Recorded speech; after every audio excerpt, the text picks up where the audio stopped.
Hello, my name is Josiah Joseph, and in this video, I'll present my observations from an experiment where I tracked an expo marker rolling horizontally across a table.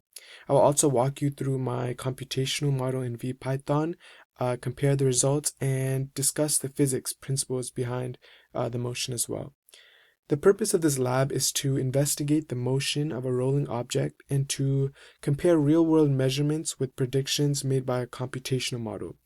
The focus is on understanding the dynamics of the marker's motion and testing how well a simplified model could replicate real-world behavior. So to model the motion of the expo marker, I used the principles of Newton mechanics. The primary focuses involved are gravity, friction, and the normal force.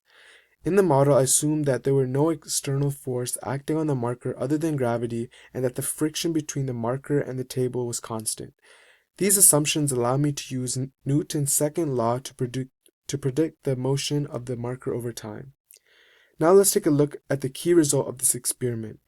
While my VPython model closely predicted the marker's motion, I found a few discrepancies when comparing it to the real-world data.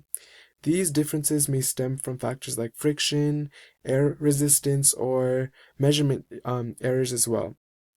In the experiment, I tracked the motion of an expo marker rolling horizontally across a table. A meter stick was placed underneath the marker to measure its position as it moved along the table.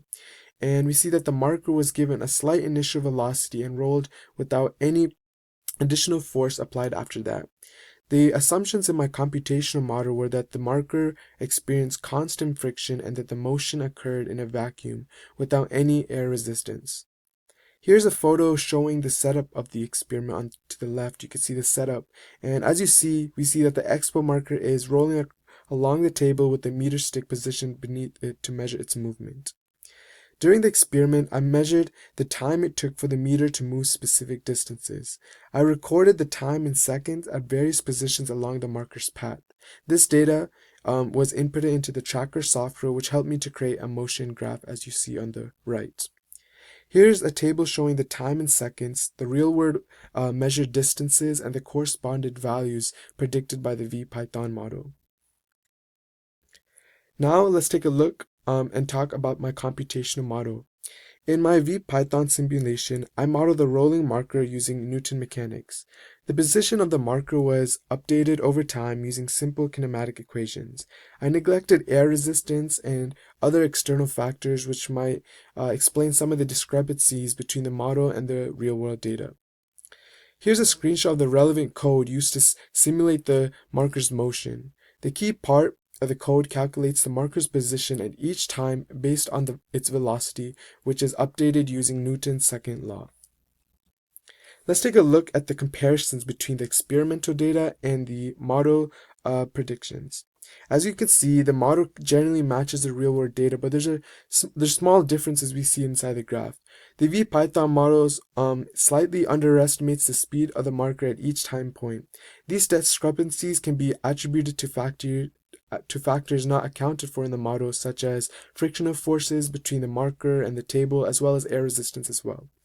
In this plot, the blue points represent the real-world measurements, and the red line represents the predictions from the VPython model. You can see that the model closely matches the real data, but it underestimates the speed slightly as the marker rolls along the table. There are several potential sources of error in this experiment. One is friction between the marker and the table. We see that the model assumes constant friction, but in reality, this friction may vary across the surface of the table. Another source of error might be slight variations in how the marker was placed at the beginning of the experiment, which could lead to any differences in the initial velocity. So what if the marker had rolled on a different surface like a rubber mat or glass table? If that happened, the friction would be much higher or lower, and the marker's motion would change significantly. The model, which assumes constant friction, wouldn't be able to accurately predict the motion in those cases. So what does it mean? It means that while simplified models are useful for predicting the motion of objects, they often miss important real-world factors like varying friction or air resistance. This experiment shows how models could be both useful and limited in describing physical phenomena.